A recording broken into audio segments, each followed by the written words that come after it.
Hey guys, welcome back to another video on the Super Car Guy channel. Today I will show you how to remove your front fender either on the left or the right side.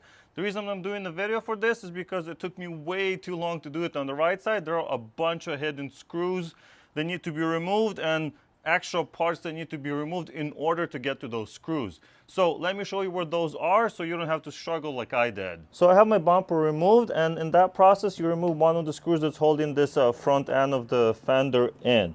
If you are not removing your bumper, you will have to loosen your wheel arch from the inside, pretty much all of it.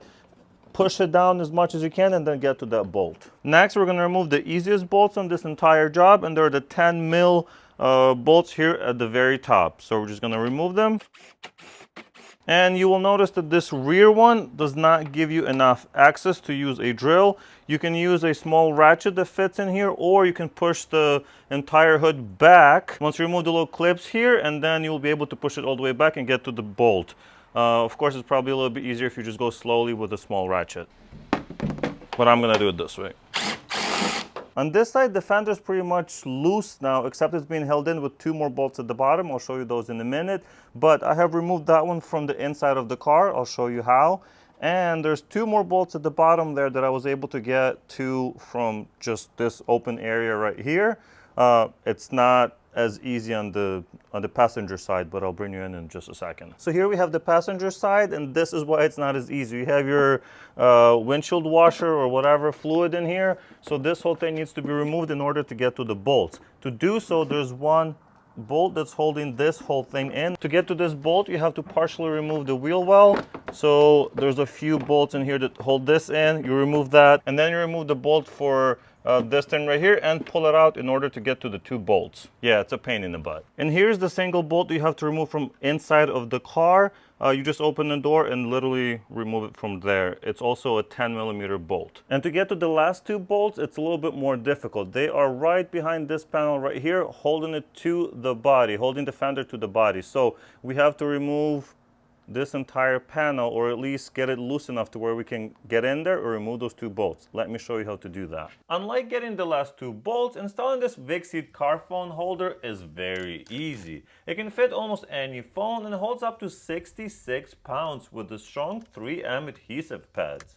It's adjustable to your liking and should work with almost any car. And you can even transfer it between cars with an included air vent mounting hardware. Check out how stable it is even over some bumpy roads. If you'd like to get one yourself, I have linked it below. Now, back to removing that fender. First, we have to pull off this beauty panel. So this panel with the M badge or whatever you have on yours, it just pulls off like that. Okay, so that comes off, put it to the side. And now you can see the little clips holding the side molding to the car. So I'm just gonna remove the little topper right here. Then you can pull it out with your finger, so it's just one of these little kind of nail looking things. And you just do it for all of them. And now we should be able to pop off the panel just by pulling on it.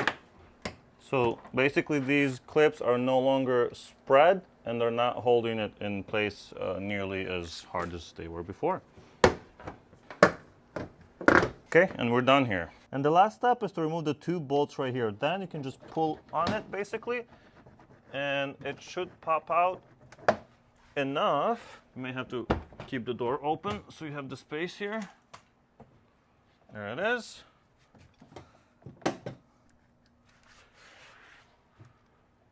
And here are your two final bolts. And that's it. We should be able to just pull off the fender after unplugging the side indicator. And for this last step, you want to make sure your door is open. That way you don't scratch it when you pivot the fender. And what you want to do is just pull it up and towards yourself, then unplug the side indicator, and you can completely remove the fender. And here's the reason why I'm replacing mine. As you can see, it was previously repaired. It lasted for a few years, I'm guessing, but yeah, I'm gonna have to put new ones in here. That's it. Thank you for watching, and I hope it helped you remove yours.